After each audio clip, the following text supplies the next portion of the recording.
But we're on to the next section. What are the levels of teaching? What are the levels of teaching? It's question 3 in the manual. The teachers of God have no set teaching level.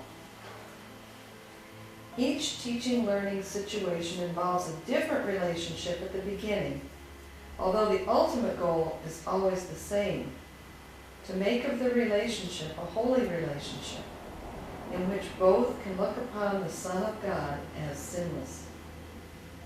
There is no one from whom a teacher of God cannot learn. So there is no one whom he cannot teach. However, from a practical point of view, he cannot meet everyone, nor can everyone find him. Therefore, the plan includes very specific contacts to be made for each teacher of God. There are no accidents in salvation. Those who are to meet will meet, because together they have the potential for a holy relationship. They are ready for each other.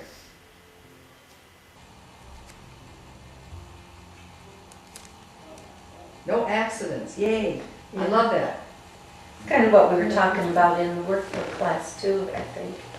Don't you, about the meeting, the holy relationship you both had shared about.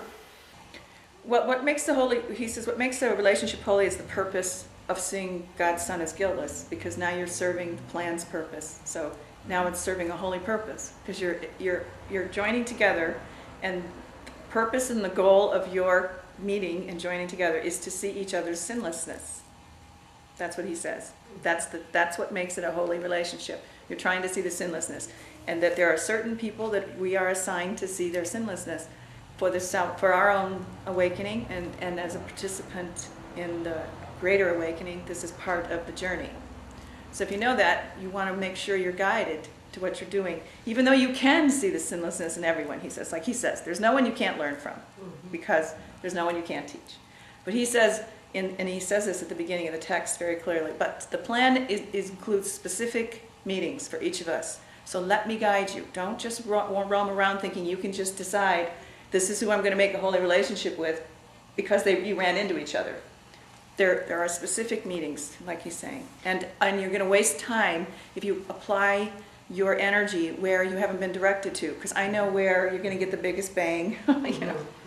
It's going to make the biggest difference, because someone's open and ready to see sinlessness. They want to join with you to see this. You're not going to be trying to force feed someone who still wants to believe in guilt, their sinlessness. They don't want to see sinlessness right now, right?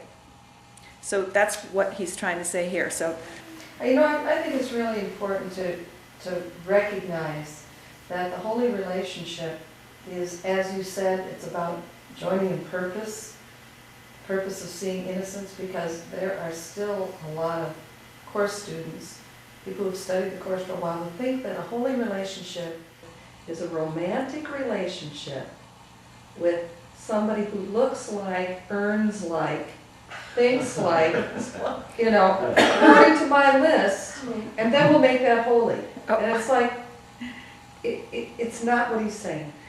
yeah, this is a holy relationship because you've met my list. That's right. My list of ego wishes. Exactly. Now we've just shifted into the holy realm, because I'm wholly satisfied. But the Course also says that all relationships start out as special relationships, and they can be converted to holy relationships. I think that would be a great journey myself. That's right. Yeah. Yep.